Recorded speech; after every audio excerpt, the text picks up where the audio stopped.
It's always nice to speak to a familiar person and hear your voice, but now see you. Yeah, it's nice, right? Especially like in this time of social isolation. It's for me really comforting to connect with. I found the people who I listened to growing up, and you were one of those people. And I've once Oh, told, well, thank you. yeah, I really think that it's a more intimate medium because when you're all getting ready to do an interview and everything is like such a big deal, and then here you were sitting at home, and I really think it's more intimate. You can see the person much closer yeah, than even when you're in person, and it's been cool to be able to still reach out and communicate with people throughout all this craziness. yeah. When you're on a red carpet, you can't travel with all those picture frames that are behind you. Exactly, my Too family. much. This is my lair, I call it. It's my library. This is where I do most of my work and writing and editing. And I Yeah. love this room. It's got all our, you can't see all the way up, but that's every photo album that we have, decades of stuff in there. And just the feeling in here is really cool and very, Comfortable. You're comfortable. You're at home. Yeah. yes. Yeah. Well, I have to say, with the second episode of Red Table Talk, with your daughter Emily and your niece Lily, there's a lot to unpack here. A lot. You are probably still unpacking it yourself personally. Well, you only saw really 30 minutes of a 2.5 hour conversation separate from Rosie and Michelle coming in. Um, and I really would have been happy just continuing the conversation. Ro is a great friend, and so is Michelle. I know everybody brings a lot to the table. They were wonderful. They really had some fantastic things to say. But yeah, it's, there was a lot there that even a lot that didn't even get, on the final episode. Maybe we'll see more of it throughout at some other point. But it was a very important conversation, I think, for other people to see, because it's not like that's been our only conversation. Yeah. Emily and I have spent a lot of time going to therapy together during these years, just trying to learn how to talk to each other and uh, dealing with the loss of my mom, her grandmother, that was brutal. I studied psychology and I never, up to now, hadn't needed therapy, but the hole I was in was really big when I lost my mom. Yeah. It sounds It like was all at the everyone. same time. It sounds like everyone was trying to protect something. You know, Emily was trying to protect herself and her emotions regarding her sexuality, and you were trying to protect your mother. It's interesting because the shock to us was not Emily telling us she was gay. It was realizing that Emily, after being the Emily that we've known our entire lives, that we thought was incredibly sure of herself and who she was, like you couldn't tell her how to dress, how to be, what to do, which I incredibly admired because I grew up with two very controlling parents. So the fact that we thought she knew exactly who she was and who she wanted to be, and because of the fact that we had always been so open, and we thought, she would have told us by now. And even in the moments throughout her life where the topic came up, because of course it's going to come up, and I would, say, we're going to love whoever you love, right? And it would be, no, mom, I'm not gay. So, and I believed her. I had no reason to, Yeah, yeah. think Did otherwise. It was a non-issue to us. So what did you was an have issue was her getting to the point where she was feeling so bad about, coming out and all the communications at that time. And it was rough. But we worked through it because the love is there, and there's Emily is Emily. I mean, yeah. I don't care anything else. She's Emily. She's one of the most talented humans I know. Forget the fact that she came out of me. So, Yeah. we love and adore her. And that's our goal with this show, is to do that, especially for Latinos that really shy away. I mean, I could never talk to my mom about sex. She wouldn't have it. Yeah. She'd get super uncomfortable. She'd make jokes and then say, no, no, and literally plug her ears. So we had a lot of fun with her, my sister and I. But we had no clue about that. We had no clue until. But how? You say, how could we not have known? It's not like I didn't suspect at some moments. I remember being in my bedroom and I remember telling you, Mama, are you gay? Do you want to carry the gay flag? Because if you want, I will get on that parade float with you and I will carry that flag. And at that moment, you said to me, Mom, I'm not gay. Because that wasn't the word in your mind for who you were. I also I'm And still then- figuring out a way. Exactly. I've been trying to look at this from the perspective of a fan, and I've been kind of dissecting the fact that you're a gay icon, have been a gay icon for decades. And this is surprising news, I think, to anybody who has revered you as such. But surprising, why? Well, from Emily's perspective, in that, what was said from you to her regarding Abuela, right? Oh, well, Yeah. like I said in the show, she's remembering things from her pain and perspective. I did not tell her that. That was definitely not said when she said this to me. Yeah. Immediately when she said this to me, really what I said to her was, she was about to come out with the album, and she didn't say to me, Mom, I'm gay. I want to be out. I want to be out and do everything. What she told me was she didn't know. She wasn't sure. So I wanted people to listen to her music just as music, because I know how this world works. And when I said that to her, what she heard was hide, cover up. And that's why I had told her, if you want to get on that float, I'm there with you. Yeah. That's not what she said. She said that she wasn't sure. So being in the public eye for so long, I knew that once you pull the trigger, there's no going back. And I just wanted her to be sure. And what I told her about my mom was just to ease her into it, just introduce Jem, go over there, start the relationship, instead of just sitting her down and saying, this is happening, because that's what she did with, my sister and her godmother, and we're fine with it. I just wanted her to really just be gentler with Abuela. I didn't tell her not to tell her, but she came out to us in February of 17, and my mom died in June. Yeah.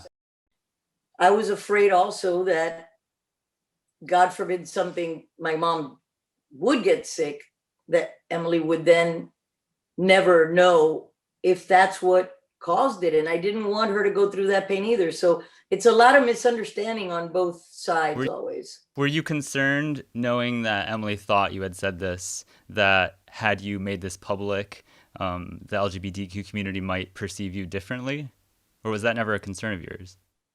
Look, it's always a concern whenever you put out your thoughts on anything or something personal, because there's no way that anyone is ever going to see every conversation that Emily and I had, because that's the only way that you can really judge.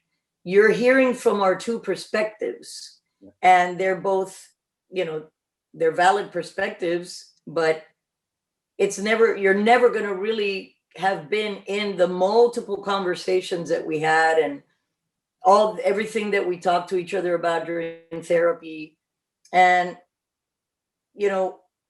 it's really interesting, because today I saw one of my tweets, some woman saying that I was a homophobe, and that is like the farthest thing from the truth. But when you put stuff out there, people are gonna do with it what they will, and that's just not the case. To us, it was a non-issue that Emily was gay. It was a non-issue, and the rest of it was me trying to protect both women that are the most important women in my life. And I didn't know, because Emily didn't share with us the amount of pain that she was going through. She kept it to herself, and she just kind of put up a wall and went away. So it was hard to gauge.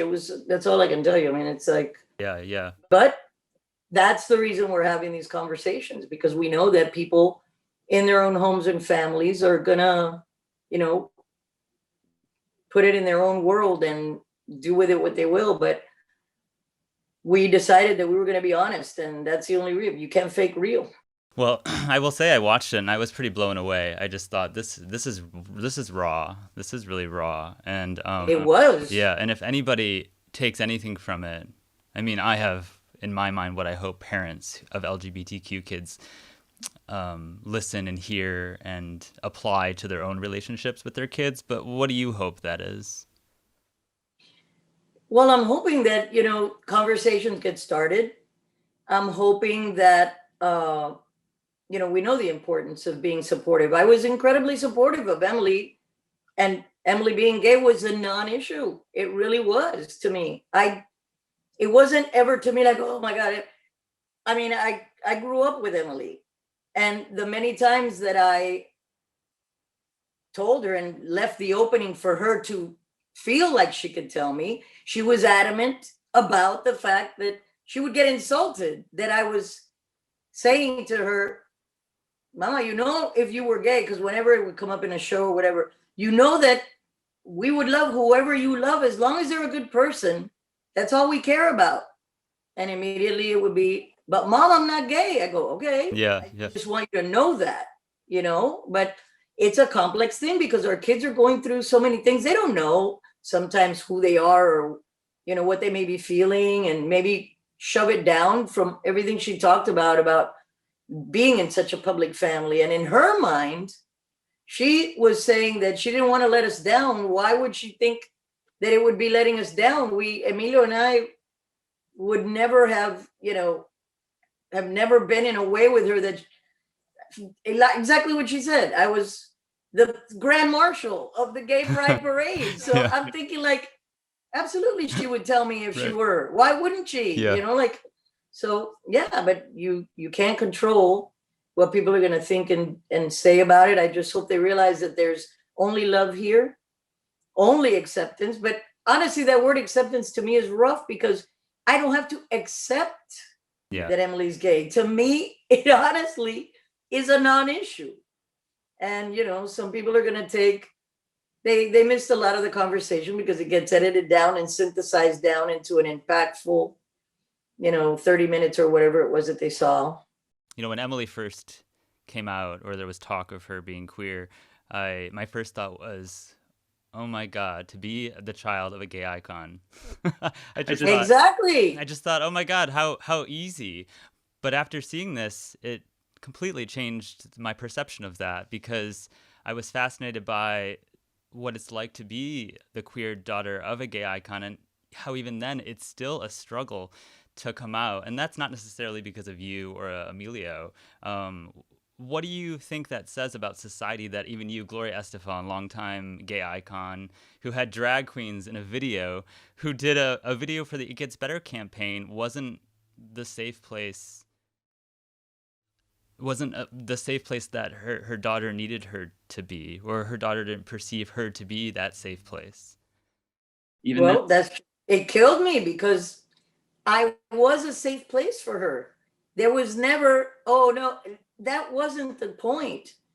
I just think that because she, was really in a lot of pain, and that was a surprising part to all of us in the family, that she felt that. But listen, she felt that just because she's a celebrity's kid too, because it's only recently that I found out that she was bullied in school, like most people, I guess, are, which is terrible because I was never bullied in school. I think it's a more new thing with all the pressure of people doing it.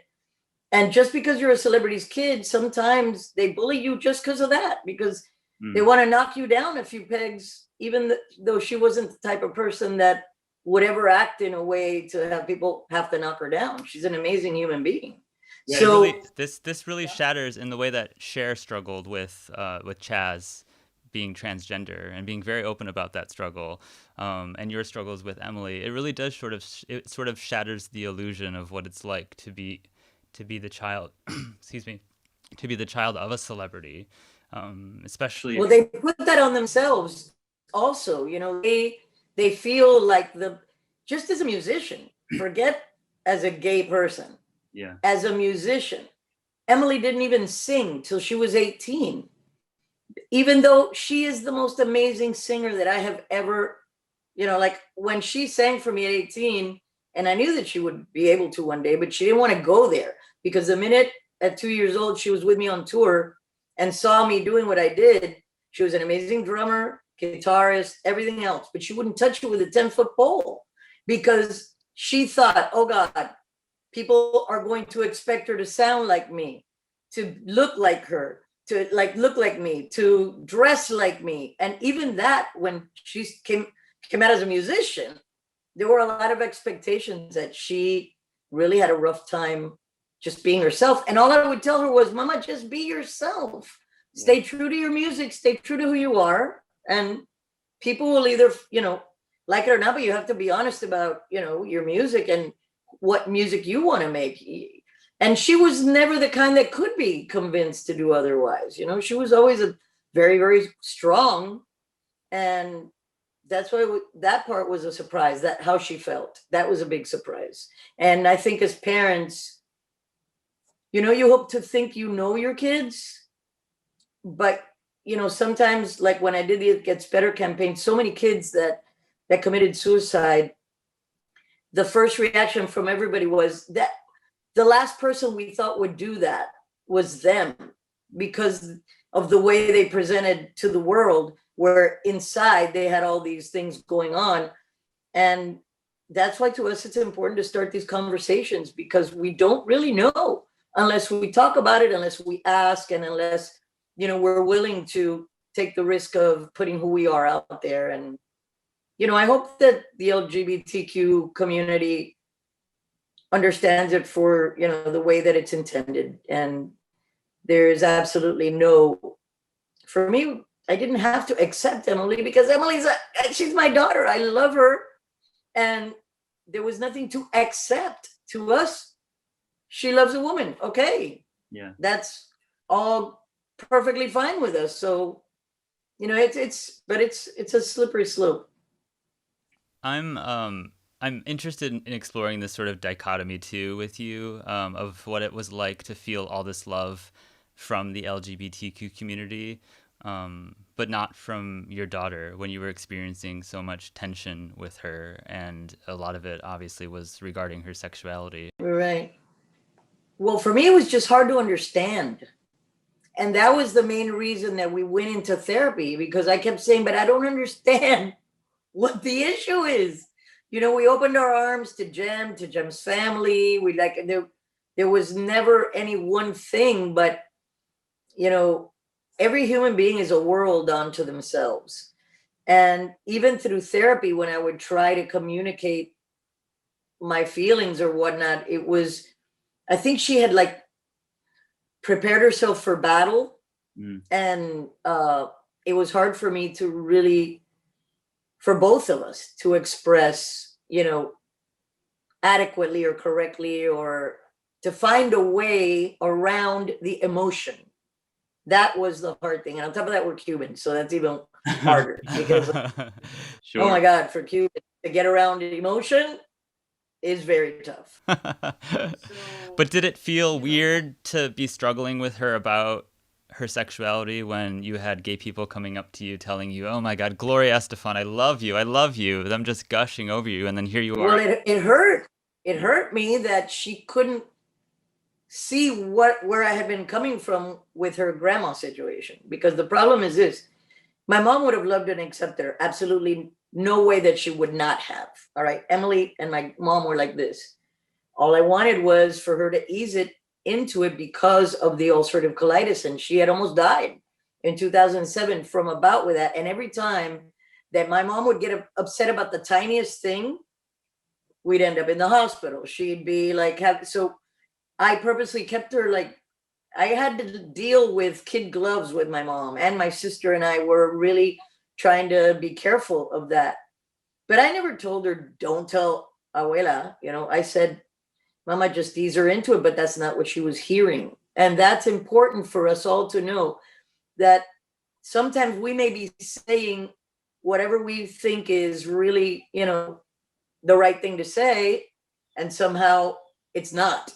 So that was important to learn through therapy. And we hope to, by starting the conversation, that people, realize that this happens everywhere. And I just couldn't understand. It was hard for me to understand what the issue was, and I'm sorry, go ahead. That's okay. You've been surrounded by the LGBTQ community for decades, but having a queer daughter, have you learned anything new about the queer experience through her? Well, I learned what I already knew, that it's regardless of how things change and how it may be legal now to get married, which I was open about that should be the case years before anybody, it was felt, good to express it. It's still, difficult for our kids because there's pressure, there's bullying, and now the web and social media, people spew hatred like so easily behind an anonymous name or a private account that you can't get to after they've said horrendous things. And that before, even though society has become more open and more accepting about everything, now there's a whole other angle where people can get to you and spew their hatred right at you. That kills me. I mean, she takes it better than I do. When I see someone comment on her page, she goes, "Mom, chill out." I go, "No," and I'll answer them or get upset, and she goes, "Mom, relax." I go, "But my mother did." Block them. Why? There's no need for you to put up with this. It's not a democracy, your social media. It's your fiefdom, and I don't mind listening to other opinions. I'm not going to erase people when they, express an opinion that may be different from my own in a legitimate and humane and regular way. But if you're going to start throwing bad words and insults, you're out of there. And she, so I think that it's a whole other world, and I didn't learn it. I knew that was that way, which is why as a parent, you want to put their arms around them and protect them. And, she was still going through a journey. Had she said to me from the get-go, "Yes, this is me, I'm ready, I'm going," I'm there. But at the same time, I'm knowing that she's treading a very dangerous and fine line by committing to something if she's not ready. Yeah. I would have been ready for anything she threw at me, but it's just, that's what happens when communications get mixed up, which is what this show is all about, talking about the different perspectives and how we perceive each other and how we perceive each other's positions. And sometimes you just got to hash it out. It's something that you got to go through and talk about and talk about repeatedly and keep talking about it and keep talking about it. So nice to talk to you. I always enjoy our conversations, and I'm so glad that you're having these really difficult conversations with your family. I look forward to watching more of them. And no, we're in a really good place. It's been 3 years, and very painful years because everything was wrapped up in the loss of my mom too. And it was tough, for that reason alone, because Emily was so close to my mom. And I was very close to my mom, and it was a lot of pain all around. Yeah. Well, I'm glad that you've come to reconcile and forgive. Yeah. I mean, we were never broken up, but yeah, did communications suffer for a bit there? Yeah, they did. And we had to give each other time and space, and still came back to the table and back to the table and back to the table. So I think it's kind of fitting that we are literally at the table and sharing it with everyone. Yeah. Well, pleasure to see you. I hope that we can do this again. Maybe we can do it in Miami when, there's not a pandemic. That would be great. Yeah. Oh my gosh, yes. I'm looking forward to being over that hump for sure. You and me both. All right. I send you and the family the best, okay? Stay well. Stay healthy. Lots of love. Yeah, stay healthy and safe. Thank you. Stay well. Okay. Bye-bye. Take care.